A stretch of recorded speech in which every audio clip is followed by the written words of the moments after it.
Okay, we're ready to start, Mike. Okay. Right, well, it's past 6 o'clock and that's the starting time for our webinar today. Very warm welcome to everybody to this webinar on technology advancements in lightning protection by deionisation. My name's Mike Frayne and I'm the Fellow of the Institute of Engineering and Technology and the Secretary for the South Yorkshire Local Network, who are responsible for running this webinar and actually several other webinar events, virtual events that we've carried out over the last couple of years. I'm proud to volunteer for the Institute. That's given me so much over my long career. So I'm very happy to recommend volunteering for you, wherever you are in the world. For those who aren't members, you'll be joining one of the most prestigious professional institutes with over 158,000 members across the world in 153 countries. So before we start, just a few house rules. Before we commence with the presentation, please feel free to ask questions at any time. Our speaker will endeavour to answer at the end of the presentation and not during the presentation itself. Should we run out of time, the Q&A session will be carried out afterwards, and we'll gather all the questions together and they'll be posted on the South Yorkshire Local Network site. That will be in the chat function, actually, the site address. So make a note of that if you want to follow this up. And it is being recorded as well, so you'll be able to watch again afterwards. That same site, the local network site, will give you information on how to obtain CPD certificates. So anybody that needs to have a CPD certificate, you can go through that site and get it from there. So that the address will be posted into the chat function. So don't use the chat function to ask questions, as we can't download a copy. So if we do run out of time, we won't be able to get a copy of your question if we've not answered it. So here we go then. Let's get on with the show. Earlier in this year, I was invited to a substation conference in Leicester when I first heard our speaker for today, Stephen Horsley. He talked about the subject of stopping lightning strikes by deionising the atmosphere using the invention of the great Nikola Tesla from 100 years ago. I was fascinated then and very much look forward to hearing from Stephen today. He has over 40 years in global sales and technical management in the electronic and electrical industries, and he is Certec Sales Director for Europe, Middle East, Africa and Asia. And is also a Director of Global Sales at IPEC UK, who won the Queen's Award for International Trade in 2016. He is a member of our own Institute of Engineering and Technology and also the IEEE. In addition, he's a member of the power and energy sector for the IEEE and a member of the SEAGRAE International Council on Larger Electrical Systems. So without further ado, let me hand over to Stephen. Welcome, Stephen. The floor is yours. I noticed that you're not sharing the screen now, so if you can share your presentation. Yeah. So, Mike, first of all, thank you. Can you hear me okay? Yes, perfectly. Thank you. It's saying on my screen share that we'll be able to open that up now. So let me do that, which is good. We go into presentation mode and hopefully everybody can see it. So thank you very much indeed. Sorry, Stephen, just go into slideshow. Yep.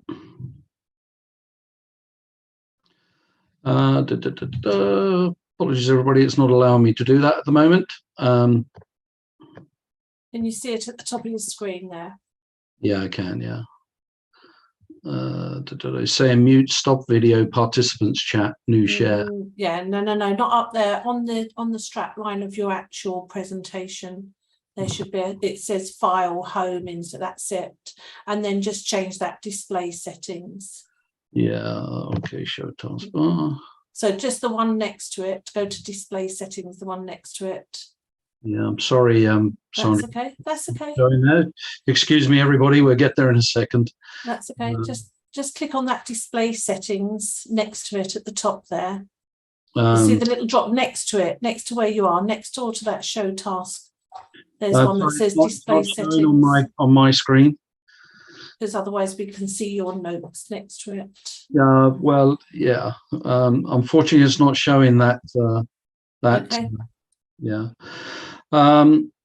Okay. I think just for the purpose of where we are here, I cannot get that to go to full screen at the moment. Let me just see if it does it here. No. Yeah, go to that again and hide presenter view.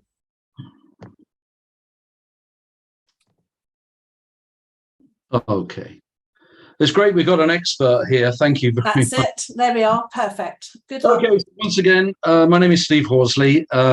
Thank you very much, Mike, for first of all this opportunity to speak to the members of IET, the Institution of Engineering Technology, of which I became a proud member of very recently. My background is I've been in the electrical and electronic industry for a very long time, it seems. And what we're going to talk about today is lightning protection technology and the advancements. And I think for quite a lot of people, you may not be aware of the deionization technology that's around. So just one quick slide here about the company. The company is called Cirtec. It's based in South America, in Paraguay. South America has a lot of lightning activity, and this is just some of the people. There's over 100 employees in the company.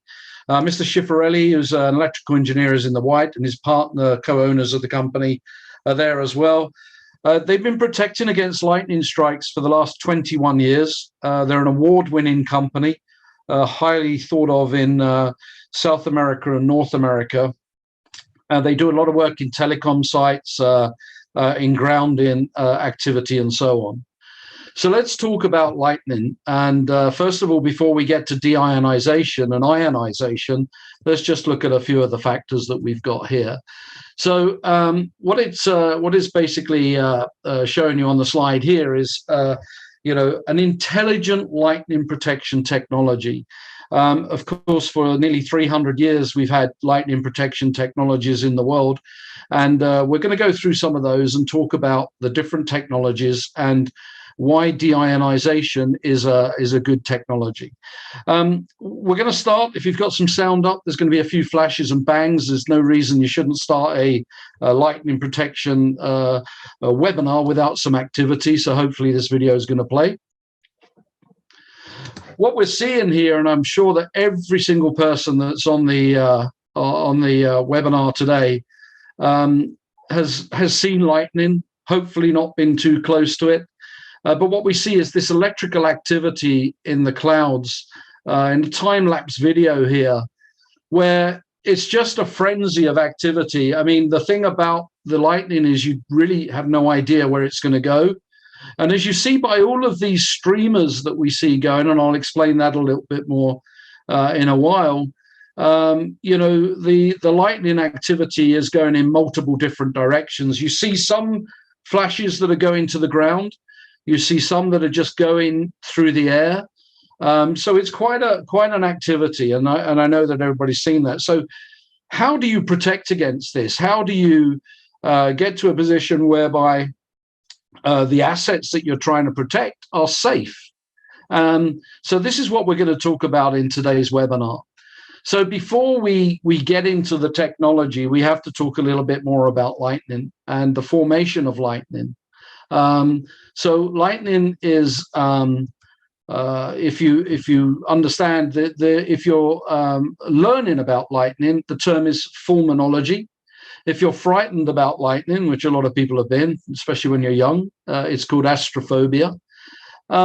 In the UK, if I just look at the UK market for the moment, the Met Office says that there's about 300,000 strikes every year in the UK, which is a significant number. And when you think about 300,000 strikes, there's a chance that one of them is going to be pretty close. Globally, though, the fact is much higher. It's about 100 strikes every second recorded. And we know this data because of lightning detection centers that are placed all over the world.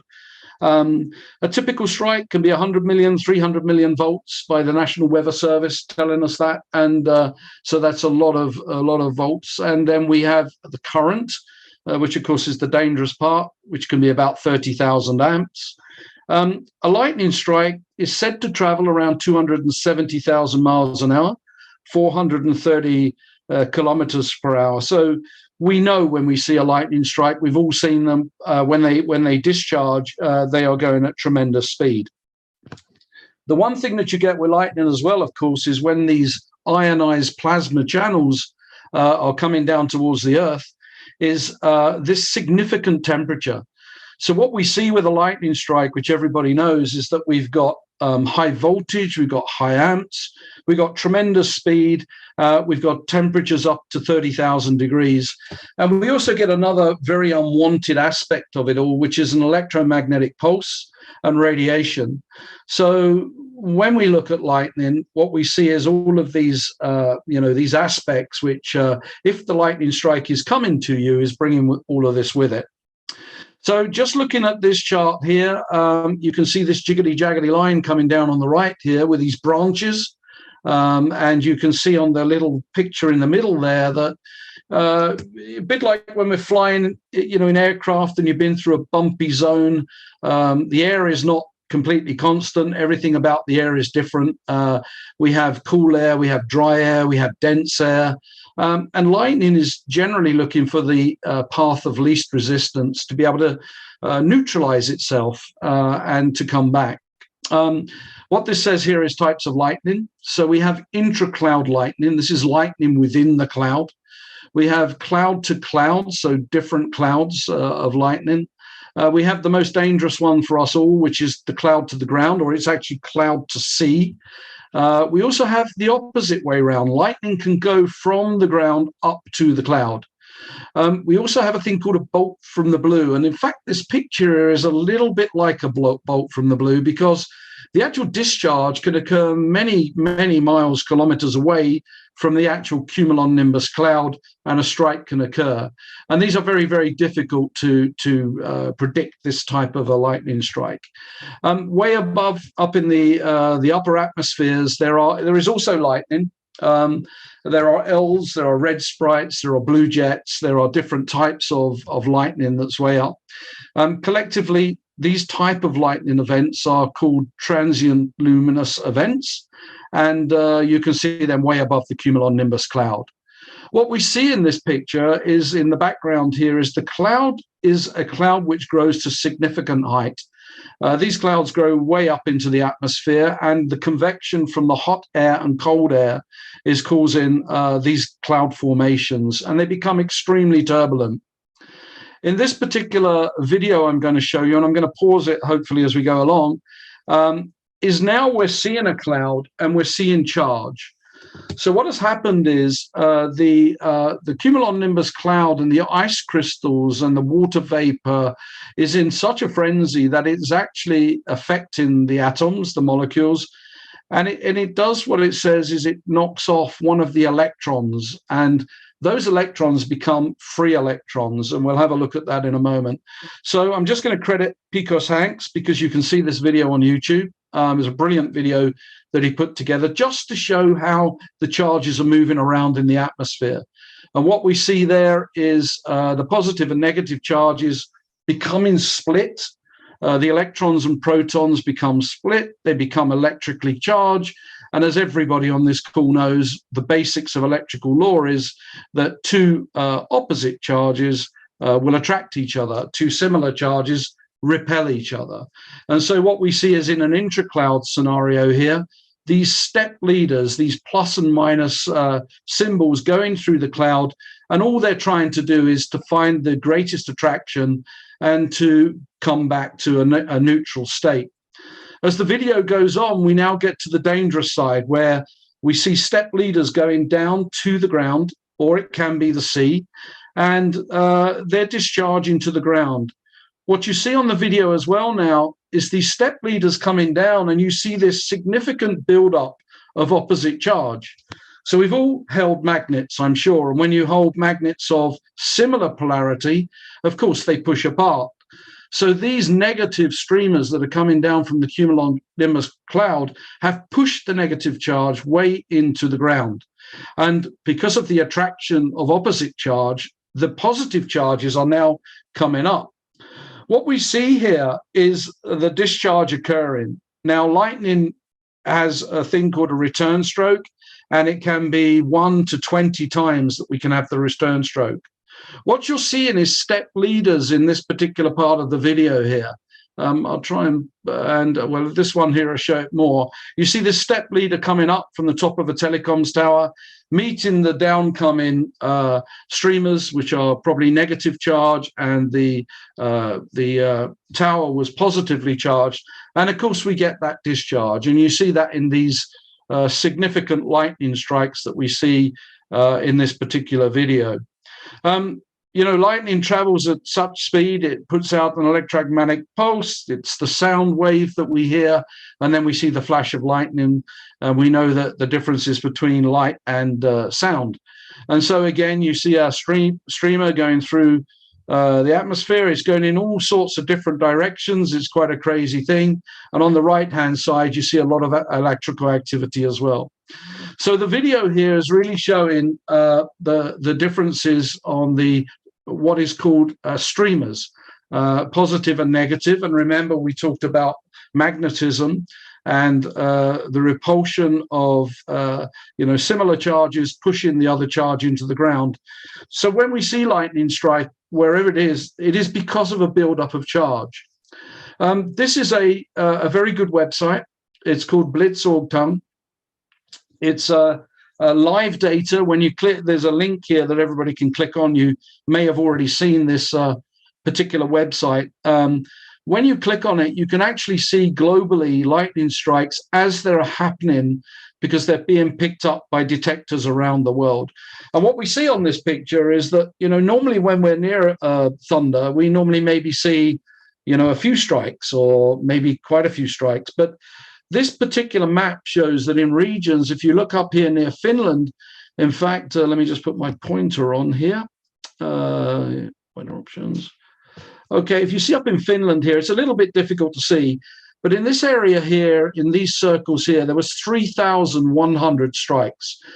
Down here towards Algeria, 124 at the time I took this shot, and up towards the UK, actually out into the Atlantic Ocean here, 27 strikes. Across in Australia, you see a huge amount of activity. And of course, if you look at this site, generally in the Gulf of Mexico, you're going to see lightning strikes every day. This website does not cover completely South America and South Africa and places like that, so and China. And so there are more strikes that we see, and that's why we get to this 100 strikes per second. So it's a great site to look at. Take a look at it. Go to Blitzorg and you'll see it. I was doing a seminar in the Midlands at the beginning of September, and what was staggering was that we had in the United Kingdom, in the space of 1 week, 36,000 lightning strikes. It was a truly active week. And what you see on these pictures here is you see a little sort of breakdown when I took the snapshot here in the Midlands, 606, and Northern Ireland 17, and then right across Europe. It was an extremely stormy day. On the right-hand side top picture, these are new build houses in Wales. And as you can see on the 5th of September, that one on the right-hand side got hit. The people across the road had a camera which just happened to be running and caught this strike going to the house. So considerable damage. And again, down in the bottom here, another snapshot at a different time where you can see the amount of lightning strikes. So the chances are with 36,000 lightning strikes, somewhere in the UK, you might have been close to them. So when we talk about atmospheric ionization, it can happen in many different ways. Sometimes cosmic rays can achieve this. And of course, what we know in a cumulonimbus cloud is it's said that the ice crystals and the shear activity in the cloud can move electrons away from the atom. and these become free electrons. And then what we start up having is an electrically charged atmosphere. And as we saw in the video earlier, the electrons and the protons have moved apart, and their first job is to come back together to neutralize themselves. So it's a basics of what happens there. So just looking at this before I put the words up, of course, there are a lot of technologies out there today to help us protect against lightning, and they all work to a certain way.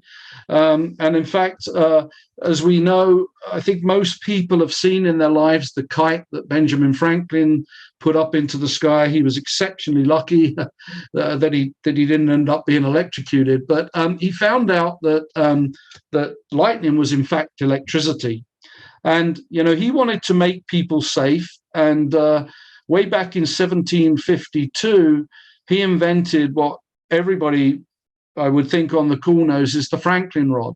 And these are deployed all over the world. And the idea of the Franklin rod is to allow an area where if a discharge is coming, it will come to the Franklin rod. And as you can see in the picture below here, it's really just taking this charge safely to ground.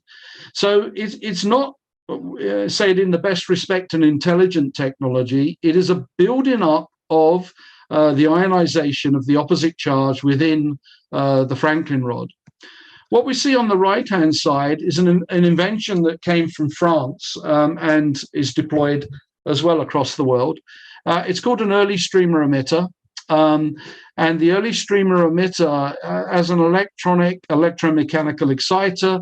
And the idea of this technology is to fire an upstreamer into the atmosphere and to capture a lightning strike before it targets anything else. So these technologies are very similar. Franklin rod, they are also ionized technologies, and the one on the right here is firing up this upstreamer. It could be considered dangerous. It could be considered whether or not that this technology works fully. I know that it's been around now for 30 years.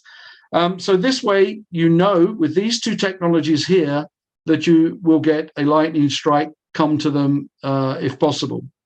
What we see down the bottom as well now is another technology which is around, and this is called a dissipation array system. This technology is quite clever. What it does is it tries to confuse the atmosphere and de-ionize it by having multiple points, as you can see on these brush-looking rods here, and you can see some quite big structures above these buildings here. What we see about these, though, is that these are quite large structures, and when you go into the dissipation array systems more, the structures of those systems can be very wide, different, to be able to provide protection. So the idea of this is that you do not get a buildup of charge, but of course we have a different type of technology here. So the dissipation array system, again, is something that's out in the market and is deployed. So, sorry, I've got a bit of my bar at the top here, but everything changed back in 1916. Nikola Tesla, the brilliant Nikola Tesla, which we all know, said that, he was fascinated by lightning. He was said to be born in a lightning storm. He said that the Franklin rods and this type of technology was a danger to society. Instead of protecting people, you are now creating a path for the lightning to come quite close to you, albeit that it can take the strike and take it to ground. But when you do have a strike, remember that slide at the beginning where we have the amount of volts, the amount of amps, the temperature, the electromagnetic pulse, albeit for milliseconds of time, you do get all of that come. And there are projects like for schools where they do not want to put this technology on top of their school buildings, because the last thing you want to see is a lightning strike coming to it. So what Nikola Tesla did, because he was so brilliant, back in 1916, he thought out of the box. He said, if you take away the ability for the buildup of charge, you cannot have a lightning strike. because, as we've said, it's this build-up of positive and negative charge. And if you neutralize, deionize the atmosphere, you cannot have a strike because there is not enough charge. It doesn't deflect lightning. All it does is protects an area, and lightning will be drawn to wherever the buildup of charge is. So his technology, which he patented way back in 1916, 1918, was this device called a PDCE. The first thing you see about this device is it's this cylindrical type of shape here. It's not a point. And what he did with this technology, which is a passive technology, is in the very early days of 1916, this technology actually did deionize the atmosphere, but perhaps not to the levels that we do today. We know Tesla invented the Tesla coil, alternating current, 700 other patents. And what happened with this technology is you see on the patent office here, his original drawing on the right-hand side, painted it in New York. And patents, as we all know, in the world last for a period of time. And very unfortunately with this technology, back in the 1930s, the patent ran out, and in fact, it got lost. The patent was lost in archives, and by chance, Mr. Schiaparelli, the president of Certec, came across this patent by reading articles and exploring, and could see that this technology was completely different to Franklin rods at the time, and also the newer technologies of ESE and dissipation array systems, that it's a singular device. And Tesla in his early days, picked on different shapes and sizes in his experimentation. So what happened is Mr. Schiaparelli, when he found this technology, decided that this is a product worth building, a product that can deionize the atmosphere, and a product that can protect different areas. What you'll see with this technology is inside of here is a capacitive technology that allows the ability for the charge in the atmosphere to be drawn to it and safely to ground. What happened last year, out of respect to Nikola Tesla, was that myself and the team at Certec went to the Tesla Institute. I didn't actually go, but my colleagues did, and took this device and said, look, this was an invention from Nikola Tesla. Can we prove this technology in a modern day product? And can you certify this technology as doing exactly what Nikola Tesla set out to do?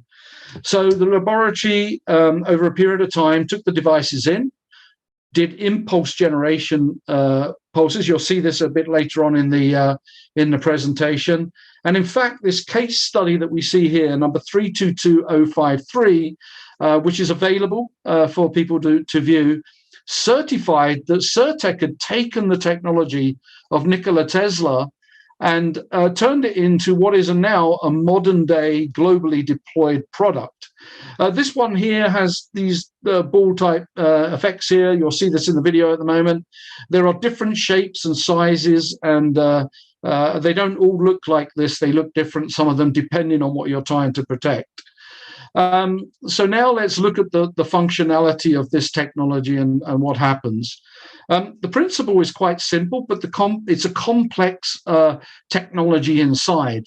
It's using capacitive technology, and these are very, very specialist capacitors, which are inside of here. And I know a lot of people here are engineers. You're going to know everything about a capacitor. So what is so clever about the technology as well, it requires no power. This works off of nature. It actually, with the earth lead that goes from the CMCE down into the ground, it actually knows the polarity of whether it's positive or negative. And then inside of the device, the capacitive technology, floating electrodes and so on, actually determine how the atmosphere should be drained. So it requires no power. So this device is superb for the world. All of these devices are completely recyclable as well. So it stabilizes the electric field. It creates a shield. It doesn't deflect lightning. It's just protecting the area that's in, because as I said just now, what it does is it takes away the complete ability for a buildup of charge to occur. And this can be draining of the current in harmless milliamps to ground. In fact, usually in the older days of the early technology here, a clamp meter was used to go around the earth cable and just take a reading to make sure the technology was working. So it eliminates the formation of lightning because it does not allow it. It's deionizing the atmosphere. It's bringing the charges back to a natural state. So the capacitors have their electrodes referenced to the grounding system, which is same polarity. You'll see that in the video in a moment. And there is a free electrode which induces atmospheric charges of opposite polarity. So this is the clever part of it. When you look at this building here, now we have a change in protection technology. As I've already said, there is the Franklin rod, the ESC, and the dissipation array system, all different ways of protecting against lightning. Again, we have the cumulonimbus cloud here, and the bottom of the cloud is full of electrons, which are creating streamers, which are looking for the buildup of charge, which is on the ground. So electrons, of course, negative, and protons positive. And it depends on the air permeability, the dielectric constant, the electrical resistance, and a number of other factors that allow this technology to work. So according to the potential difference which is created inside the CMCE, we get a balancing deionizing effect. And as I said already, the charges are taken to ground. So that is, in basics, the principle of the technology. Again, obviously, electrical law 101, negative and positive charges attract, and similar charges repel. So lightning is just trying to neutralize itself in either direction. So now let's just look at this device and what is going on inside of it. So the loads that come from the ground are distributed in a floating electrode to be charged with loads of the opposite sign, which is what you can see here. So the bottom part of the device has recognized that the Earth is positively charged and has taken that charge to the bottom part of the technology. And now we see that the buildup of electrons that are in the atmosphere are coming towards the device, but no way is this a buildup of positive charge because of the device shape. And this is what Tesla invented back in 1916. If this was to be a point, you would end up looking like a Franklin rod or other technology. Walter Lewin, I don't know if you've ever seen any of his lectures, he does a phenomenal lecture on YouTube about charge build-up in positive pointed areas. So I'd highly recommend people looking at that.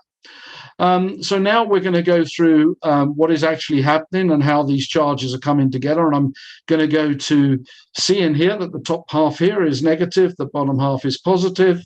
And as the charges are drawn together, they're being taken to the ground safely. The positive charge collects the negative charge in the capacitive technology inside and drains it to ground. The technology does it in 360 degrees. And these devices, this technology of deionization goes in different radius from the middle of the device. So it's a bit, I suppose you could refer to the technology like car engines. You can have a 1 liter, a 1.5, 2 liter, 5 liter. So depending on the design internally here, the electrical current drainage is dependent on the size of the capacitive technology that is inside of the device. So the greater the technology, the greater distance that you can actually drain from the atmosphere. And there is a lot of papers and studies on this and documentation to show how this charge is being drawn from the atmosphere and why will it protect these distances from the center of the CMCE. Here we can see a very good example of a CMC installation. This is an example of the National Hurricane Center in the United States of America. What you can see on here is these 3 circular areas. So one device will cover 25 meters, so you can see the area that it will cover. So in fact here, it's not covering the complete area of the National Hurricane Center. If you go to one of the next devices, which is a 55-meter device, again, it's not covering the complete area. And then when you go to the green one, what you can see here is this huge area that this one device can protect. And if we were to look at traditional technologies, a lot of traditional technologies, you would need maybe Faraday cages. You may need on a building a Franklin rod on every corner. You may need a Franklin rod halfway down. You may need a lot more of the current, the older technologies to protect an area. So bearing in mind that one device here, this green one here, is protecting 120 meters in radius. So how do you know it's working? So the slide at the very beginning talked about intelligence, and this is where intelligent lightning protection has gone to a new level. The company this year said, well, look, we've been installing this for 21 years. We've never had an incident, and periodic testing has been done of all of the installations globally, which is part of the installation process. And as long as these tests are done periodically, you knew the device was working. So from my background and in the electronic industry, I said to the company, why don't we make it even more intelligent? Why don't we add an accessory that allows you to now see that you have electrical current drainage, which you can see here on the laptop. You can have temperature, atmospheric pressure, humidity, height above sea level. And there's even an area, which is actually not showing here, apologies, that shows a recording of lightning strikes within a 30-kilometer radius of the installation of the CMCE.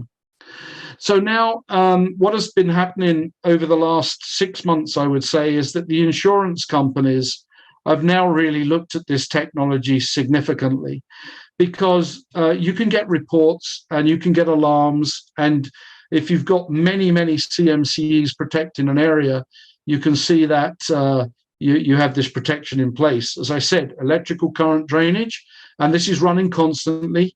The atmosphere is never the same. So the current drainage is just constantly changing, as we know. What it does as well is that the future will see the prediction of lightning from this technology as well. So the entire system becomes extremely intelligent. So real-time remote monitoring of your lightning protection. As you know, with Franklin rods, you do not have that. With ESC, they normally have lightning strike counters. I'm not very familiar what dissipation array systems do, but with this technology, you get the whole lot. And here on Google Earth, this is only two. This is at the headquarters in Asuncion in Paraguay. You see two sites. If you click on these, it brings up the complete detail of the protection. What we've been finding as well with the technology is there are some very tall buildings that are around it. And the technology has been starting to see buildup of charges on some of these buildings in the area. And we hope to explore that a lot further as we move forward. To advise the owners of these assets, you're a pretty big target for a strike. When the technology is deployed, of course, there are site surveys. There is a look at what assets need to be protected, site drawings, Google Earth pictures, existing earthing, what is the earthing like, what is the soil like, all of the considerations you have to have for earthing, and then plans are developed. It's very difficult to see, I think, but you can see some yellow circles here. This is quite a large plant in the world, and it required 5 yellow boxes and 1 hypercritical part there, one other. This site would typically have multiple Franklin rods that would have been there. So the technology comes for different protection as well. So nano, as we've already seen, is a technology that deionizes the atmosphere in a radius of 25 meters. This is for small areas, and there's a brilliant video on YouTube where we protect lifeguard huts on the beaches in Florida. Because in Florida, like many places where it's thunder is, lightning it comes in very quickly, and the lifeguard huts, the lifeguards are usually the last guys on the beach, and so we protect a lot of lifeguards hut, and there's news channel stories on that.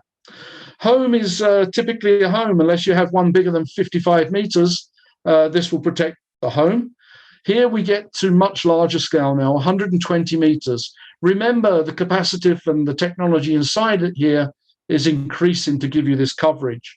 And then on the right-hand side here, even more technology, which is for areas of high resistance. Sometimes the top of chimneys become extremely hot, and chimneys are usually quite a big target for a strike.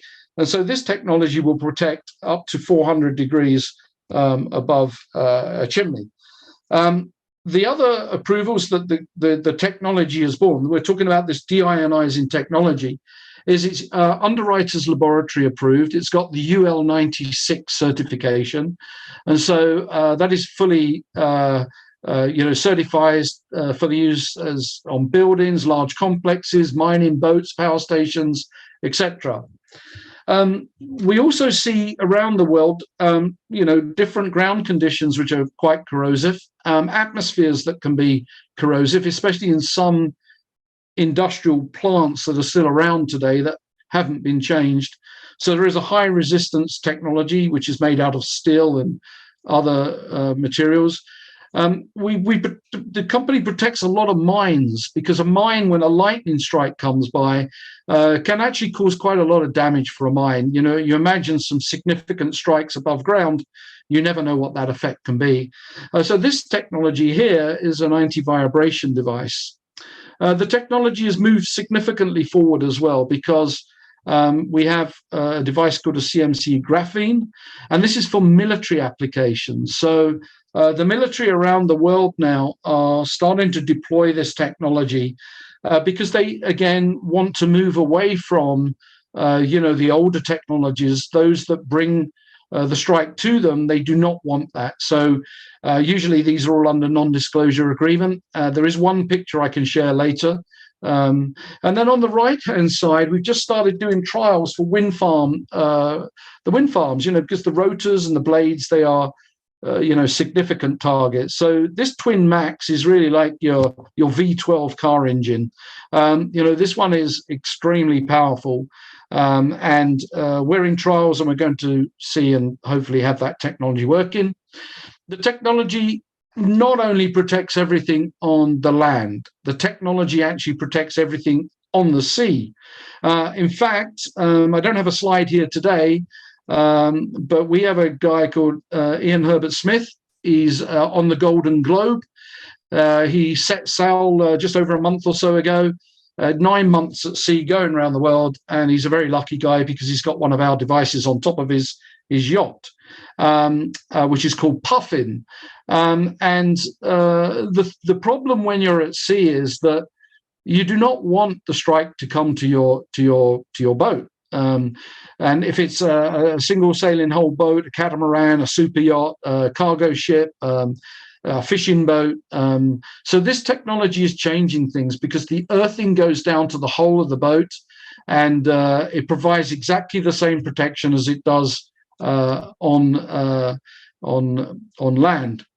So how do we prove this technology? We already talked earlier about Nikola Tesla, his brilliant invention, and the company going to the Tesla Institute in Belgrade, Serbia, and doing the case study to prove the technology further, albeit we've been in business 21 years. So the functionality test is done like this. And this is done with a lot of Lightning products. Franklin rods and ESE technology is tested in this way.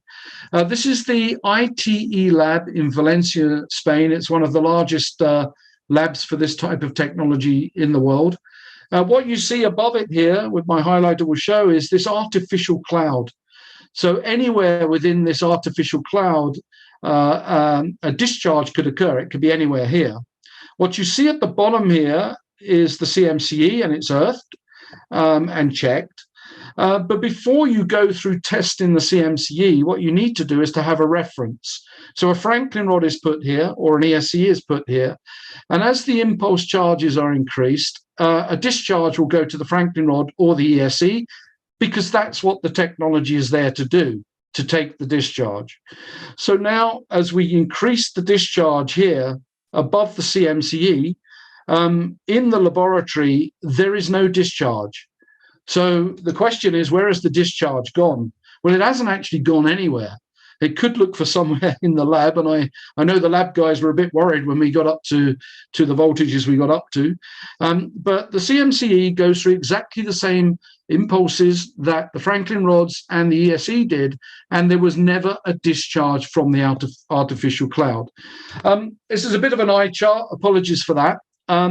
When you look at British standards with Franklin rods or ESE technology, it states that you need to be around 425 to 468 kV in BS 62305. And what we did is we took the lab to its absolute limit. So we went up to 840 kV. Nobody else has done that. And we had absolutely no discharge to the technology. And of course, as we spoke about earlier, the voltages and amps coming from a lightning strike are significantly more than that. But in this technology proving of what the lab could do as the program voltage increased, you can see on the right-hand side here, all these zeros. If there was an X, it meant there was a discharge. So change this chart with the Franklin rod or ESE and you see all the X's. So this now with the ITE lab proved again that the technology of deionization, of balance in the atmosphere actually works. And then you can have these artificial cloud systems, smaller ones for testing the product. And as you can see, I think this is about 13 centimeters away, build-up of impulse charge here, CMC directly underneath it, and no discharge. There is a video. I don't have it today because of the time we have. It's a video that shows a Franklin rod next to a CMCE. They're separated, of course, and the Franklin rod discharges are occurring all the time. As the voltage increases, nothing happens to the CMCE. So in terms of global certifications, let me talk through that for you. In the standard BSEN 62305, the technology meets everything except for one aspect of that standard.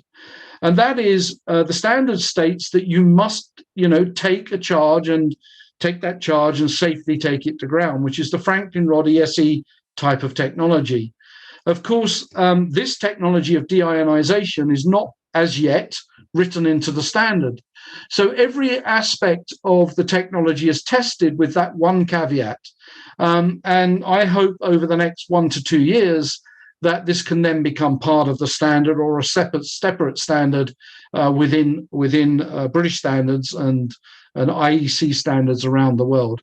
So here we have a test report that says that this technology of deionization was fully proven, and when you get the full report, it just says under discharge that it's not applicable because it's not applicable. So company should be 9001, 14001 registered. It is NEC registered. It is approved by NATO. NATO has approved this technology. As I said, the technology of deionization is now accepted by the military. And there are many projects now developing around the world. And it's under this code, NCAGE code SFKU3, and you can look that up and see that. Underwriters Laboratory, I mentioned that. That is a product that's there. Because of Brexit, CE marking and UKCA, before the crazy situation we have, fully approved in the Russian and the Commonwealth of Independent States. Before the Troubles, about a year and a half ago, the technology was fully proven in those markets. The good news is, as I said, it's a passive technology. It does not require power. And every part of the technology is actually ROSH compliant, no hazardous materials, and can be recycled. Of course, with technologies like this, when people hear it the first time, and when you see that video at the beginning of just the clear frenzy of lightning, it's difficult to understand that you can protect an area with such great power happening in the atmosphere. And so there is many documents about land-based, documents about marine-based, case studies from companies around the world that were being struck by lightning regular. And when the technology was deployed of deionization, that lightning strike effect did not come to their protected area. The graphene device here, this is the military one. There's some documentation on that and so on. So now just to finish this part of my presentation, because we nearly run into an hour, it's important to see that companies around the world have gone and done the due diligence. They've looked at this technology in detail, and they've then deployed it. I'm sorry, it's just under my black part at the top of the screen there. But this is a very successful story. This is a company called Silent Yachts. If you're at sea with a solar paneled yacht, you're a big red flag for lightning. And so traditional technology doesn't help the solar panels, because as you can imagine, if you have a traditional technology that a strike comes to, you are then bringing all of the other aspects to it. So Silent Yachts now deploy this technology on their fleet of boats. Of course, when you have some super yachts, this is a Mirabella 5 yacht, and you might just be able to see the dot at the top here, and there's a video on YouTube of the installation on these type of yachts. Again, a mast of this size, again, is a major target for lightning if you're the only guys at sea, or even if you're in the marina. So, this is a, very, very expensive yacht. And the owners of this yacht have taken the technology and done it. And in fact, in the UK market now, our distributors are selling this technology to some of the super yacht builders and other yacht builders across the UK. Catamarans, for some reason, get hit by lightning more than other vessels. But with a catamaran here, you can see the CMC is at the top here. It's earthed into the hulls, both because it's 2 hulls, of course, being a catamaran. Some you get trimarans as well, which have 3 hulls. And we earth below sea level using the sacrificial anodes that are down under sea, and we protect catamarans. Now get into the land-based assets. Petrochemical industries absolutely do not want to see lightning coming to them. Whilst it can be arrested with a Franklin rod or an ESE, you are still bringing all of those factors to it. So many petrochemical companies now around the world are moving to this technology of deionization. And remember that the deionization covers a large area depending on the device.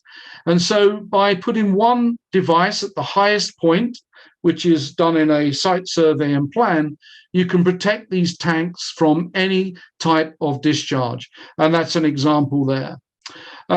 So just go on from there.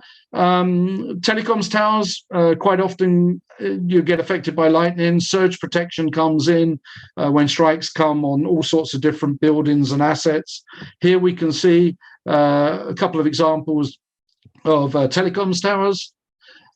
Corporate building. Now, corporate building, in fact, I'm hopefully working on a project now in the City of London who are looking to potentially deploy this technology. When you have a very large-scale corporate building, the Faraday cage that you may use, or the Franklin rods, or potentially the ESE, which may be less, you may need a lot of Franklin rods, as I said before, at every single corner, halfway down, may need a Faraday cage and so on. What we did on this particular corporate building is just put one device on, and it protects the entire building. So another fantastic thing about the technology is it does not interfere with any electrical signals. It's purely deionizing the atmosphere, as you know, because we've talked about the technology. There are no, power electronics in here. There's nothing that can interfere with radar. There is, to date, because we're deploying more and more, there's over 9 airports in the world now that have deployed this technology to protect their radar. So if you ever needed a reference, an airport is not going to put its radar at risk thinking that this technology doesn't work, because it fully does, and it's fully proven, as Nikola Tesla said back in 1916. And the step for the airports, which is a very important thing, as all these customers are shown now, is that the intelligence of the Storm 7 monitor now allows these asset owners to see what is actually going on. This is actually, the top one is in the capital of Paraguay, Asuncion. This is a FIFA football stadium. You see the floodlight tower here. There is a video from the owners of this football stadium that is on YouTube and also within the Certec site. In fact, they had a bit of money. They decided, let's put one on every floodlight tower. And so we did that. It only really ever needed 2 devices, but so we have one on every floodlight tower, and it protects the facility significantly. Below here, this is America. So you know that if you're like anywhere in the world, if you're going to put a technology in, you need to make sure that you're going to protect all of these people that are watching a game. So the Great American Ballpark is a very, very famous ballpark in Cincinnati in the United States. We protect. You see these horror story videos that come up now and then when football players are struck by lightning, thinking they're safe.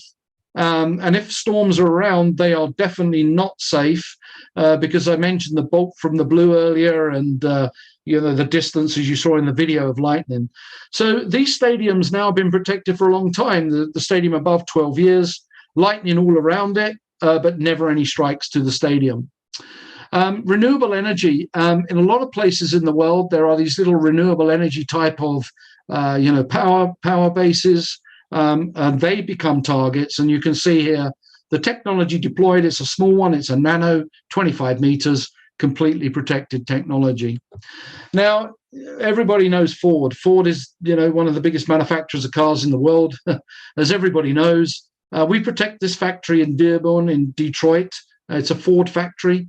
They did not want lightning strikes coming to them. They did not want to adopt ESE technology. And they didn't want to go with the chance of dissipation array technology also, because some of that technology requires, quite sophisticated designs compared to what you see on the left-hand side here, one capacitive technology protecting a large area of the site. Coal power generation, these big generation plants, they're big targets. There's metalwork everywhere. There's buildup of charge everywhere. And again, here in Taiwan, the chimney on the right is protected, and also the buildings.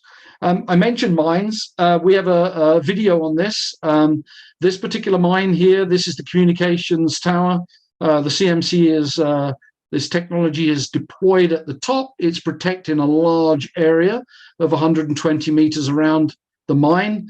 And again, this is for the safety factor of the miners, that when lightning comes, there's going to be no strike to the ground.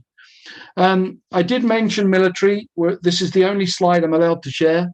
Everything's under non-disclosure agreement. The technology is not only moving to protect the land-based buildings, but also military vehicles now, and also military ships that are on the sea.